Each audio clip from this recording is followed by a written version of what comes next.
Hi, I am Chris Marshall, and welcome to Shop Night. And you know what that means? This episode is brought to you in part by CR Construction. Joining me tonight is the 2023 FRC Wisconsin International Raceway Super Late Model Rookie of the Year, your friend and mine, the big LG Lugas. Hi, Chris. How are you? I'm doing pretty good. How are you doing, man? I'm great. Well, Lou, another week. Yeah. How you feeling, man? We had a really good weekend. Yes. New week, new things. Mm-hmm. Last week we were talking about one of my favorite series. Mm-hmm. And when I think about this series, I think about all the great that were in this series, from Ron Horney to Jack Sprague to Rich Bickle to Joe Ruttman. Mm-hmm. We're talking about the NASCAR Craftsman Truck Series. Yeah. And you made a couple starts in the NASCAR Mm-hmm. Craftsman Truck Series. Mm-hmm. And I'm very interested, how does that happen? And when you made this start in Truck Series, where were you at in your career? Yeah, well, first of all, it goes back to, I think, a lot of us racers, at some point, I think we all want to be career racers, right? Mm-hmm. And that's been a dream of mine for a long time. And had this great opportunity in 2018 to do some pit crew work with Mike Harmon at Road America with my brother John. And I figured that might be as close as it gets to trying to contact somebody in the NASCAR series for a shot. And so I kept in touch with Mike Harmon over the 2018-2019 off season. He had a roller truck for sale, no driveline, no seat, no shocks, hardly anything. And we bought that thing in February or so of 2019, and quit my job in May. and we're gonna get to that. Yeah. Backing up. Sure.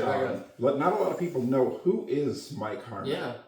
So Mike Harmon is a longtime racer. He's got, I think you can find some stats. He's got tons of short track wins, running late models and whatever. And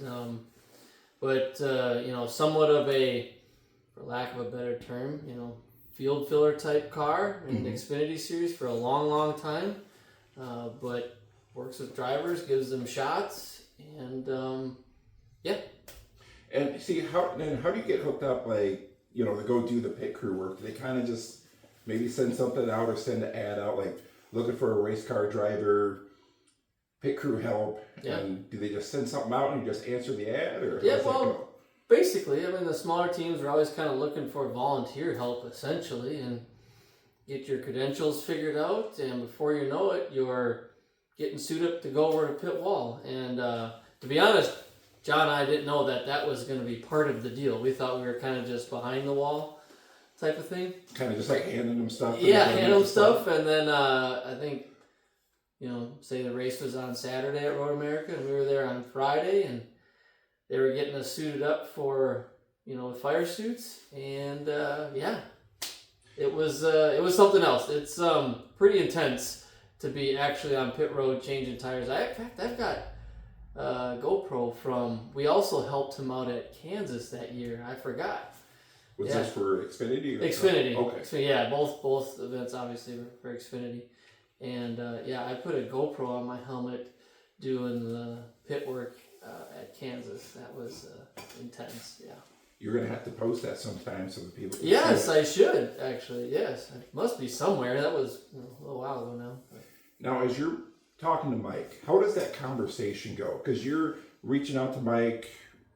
How is that going? So, when you're talking to him, is he saying, "Yeah, definitely race, go in the truck. I don't care, do whatever." Yeah. Or is it more like all right, what do you have? This is what I have here. How does that conversation go? Yeah, I was basically just looking for whatever opportunity he could offer, and he had a truck sitting there. I forget the details of why it wasn't going to be raced or whatever the case was, but that's what he had to offer, and we jumped on it.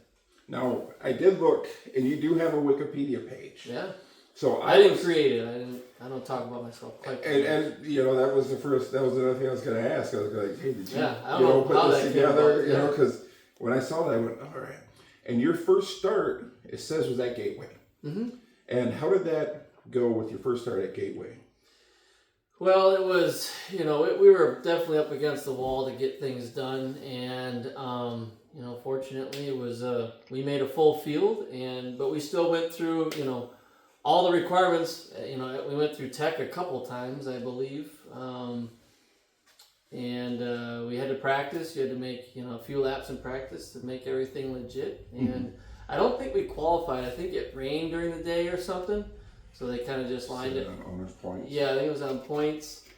And then we ran a few laps in the race, and we had to pull off not too long after it started. But that was cool. That was very, very cool. Now, I didn't get to when you were putting the deal together, because we talked about sponsors. So that would be one of the things. How did you approach the sponsors, and how were they in that with that whole process of getting everything set for the truck? Yeah, fortunately, that year I was working with Tom G. Jr. Shout out to Tom G. Jr. He helped in getting a few sponsors and got me in touch with Joe Vertigan, another shout out, and we made a newspaper article in the Press Gazette, I think, and a guy in the northern part of the state saw it, a business owner, and he got a hold of me like days after and helped sponsor the car some, and it was great. Yeah. And he had a few connections, just like other business partners we have with us right now. They have business connections, and that's how a lot of this kind of keeps going. Now, when you got the truck, you mentioned that it didn't have certain things with it, and you knew about that. So how do you prepare when you get the truck and it doesn't have an engine, a seat, steering wheel, and I'm sure the list can go on. Yep. So is there like maybe a little bit of panic that goes through your mind, or is it just kind of like, hey, I got this? Initially, I was probably like, no big deal, because like these things, you can kind of, pretty much get the seat you want, and there's, motor rules are a lot more open and that sort of thing.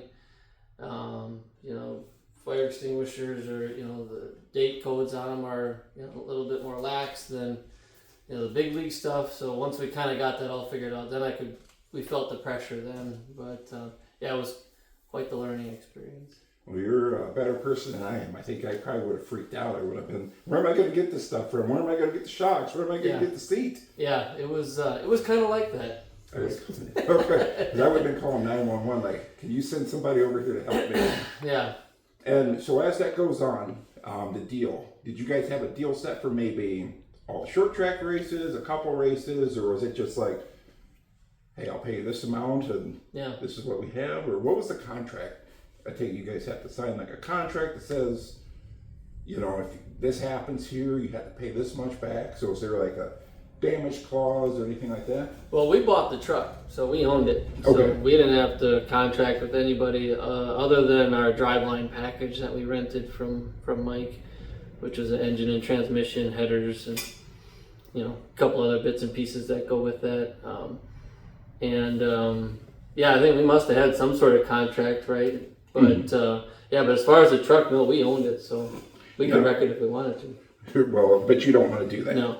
Now, when you went to Bristol, because, that was one of the things you showed me was the Bristol race. Did Mike come up, maybe give you guys any advice or, tell you how to set the truck up for the race? Or? Yeah.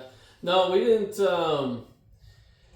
We tried to get a little help, but, just like we were just talking off camera, and, you try and get help from, race teams in the middle of a season, and that can be difficult, especially, we were running that truck from up here, right, whereas all those teams and all that technology and information is in North Carolina. Yes. Right. So it was difficult to get some information. We got bits and pieces here and there, but it was kind of slow coming in.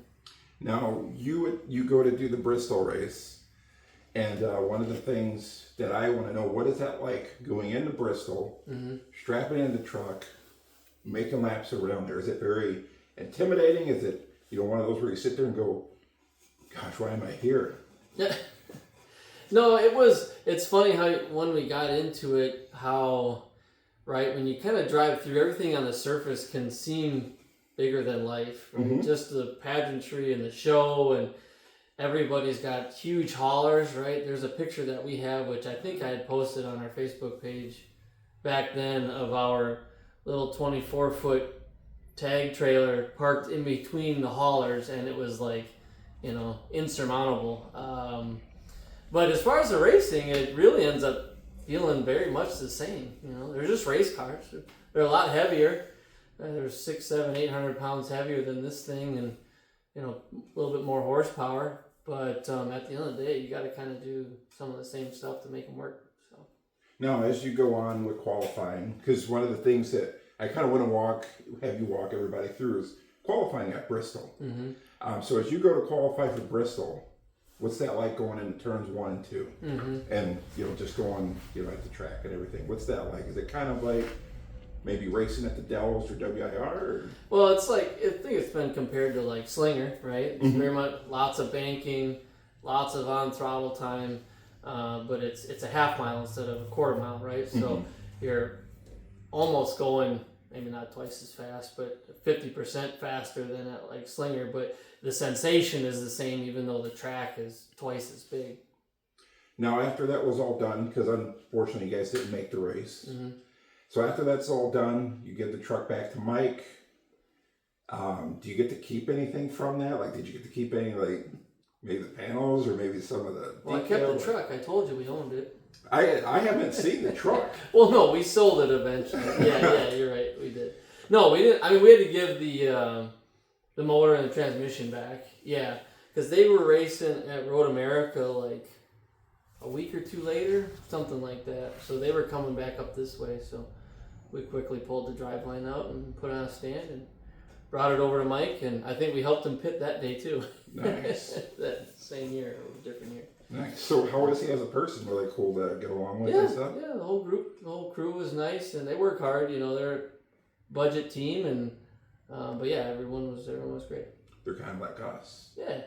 Like Now, us. one of the things that I want to talk about, the truck may have been fast, but another thing that's fast are these sweatshirts.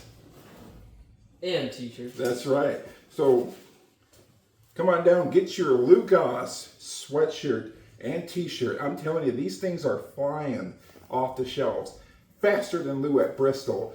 Faster than Lou at WIR and the Dells. I'm telling you, Lou, I think these are really cool. These make a really good gift. And also, proceeds from the shirt go to a charity that you're very familiar with. Yeah. Like I think we've mentioned it before. The Alan Kowicki Memorial Scholarship Fund at UW Milwaukee.